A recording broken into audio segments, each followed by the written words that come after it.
بسم اللہ الرحمن الرحیم۔ آج ہم سورہ فرقان کی آیت نمبر 22 کا ترجمہ اور تفسیر کریں گے۔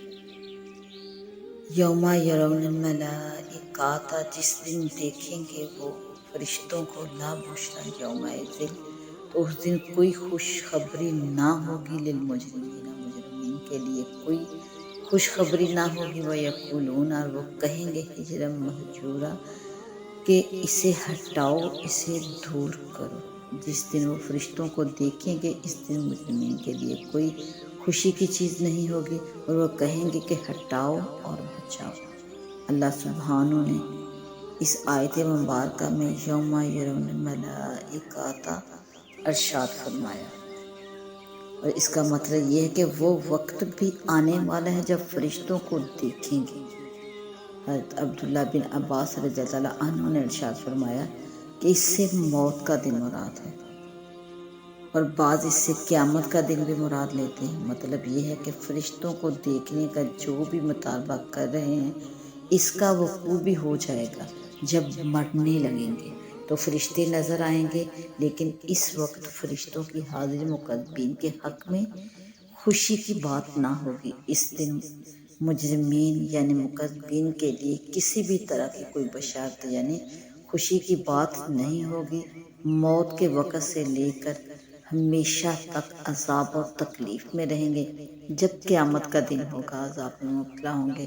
اس وقت عذاب سے محفوظ ہونے کی دہائی دیتے رہیں گے، چیخو پکار کرتے رہیں گے، اور یوں کہیں گے، ہجرم مہجورا، کہ کسی بھی طرح سے یہ عذاب روک دیا جائے اور یہ مصیبت ٹل جائے۔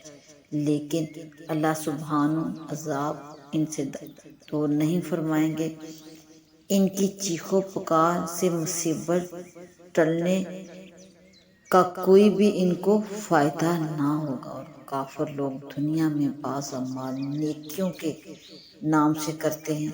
اس میں راہبوں کی عبادت گاہیں اور بہت کچھ داخل ہے۔ اس میں اگر کوئی چیز ایسی تھی جسے نیکی قرار دیا جا سکے، مثلاً صلہ رحمی وغیرہ، تو کفر کی وجہ سے اس کا کچھ بھی ثواب نہیں ملے گا۔ آخرت میں کافروں کے سارے اعمال عکارت اور باطل ہوں گے۔ سورہ ابراہیم میں اللہ سبحانہ نے ارشاد فرمایا، مثل الذین کفروا بربہم اعمالہم، کہ جن لوگوں نے اپنے رب کے ساتھ کفر کیا، ان کے اعمال کی یہ حالت ہے جیسے راکھ ہو، جسے تیز آندھی کے دن میں تیز ہوا اڑا کر دور لے جائے۔ ان لوگوں نے جو اعمال کیے، ان کا کچھ بھی ان کو حاصل نہ ہوگا، اور یہ دور کی گمراہی میں ہے۔ یہاں سورہ فرقان میں کافروں کے اعمال کو ہباء منثورا فرمایا۔ ہباء اس غبار کو کہتے ہیں جو کسی روشن دان سے اس وقت نظر آتا ہے جب اس پر سورج کی دھوپ پڑ رہی ہو۔ یہ غبار اول تو بہت زیادہ باریک ہوتا ہے، پھر کسی کام کا نہیں ہوتا، ہاتھ بڑھاؤ تو ہاتھ پہ نہیں آتا، نہ پینے کا نہ یہ کسی اور کام کا۔ جس طرح یہ بیکار غبار روشن دان میں پھیلا ہوا نظر آتا ہے لیکن کام کا نہیں، اسی طرح کافروں کے اعمال بھی بیکار ثابت ہوں گے، اور ان کے حق میں ذرا بھی ان کو فائدہ نہ دیں گے۔ یہ کافروں کا حال جو اللہ سبحانہ نے اس آیت مبارکہ میں ارشاد فرمایا۔ اس کے بعد اہل جنت کی نعمتوں کا تذکرہ ارشاد فرمایا۔ یہ حضرات اس دن ایسی جگہ میں ہوں گے جو رہنے کی بہترین جگہ ہے اور آرام کرنے کے اعتبار سے نہایت عمدہ ہے۔ لفظ مکیلا کالا یکیلو سے ہے، اور دوپہر کو آرام کرنے کے لیے جو لیٹتے ہیں اسے کیلولا کہتے ہیں۔ جنت میں نیند نہ ہوگی، آرام کی جگہ ہونے کے اعتبار سے احسن مکیلن سے تعبیر فرمایا۔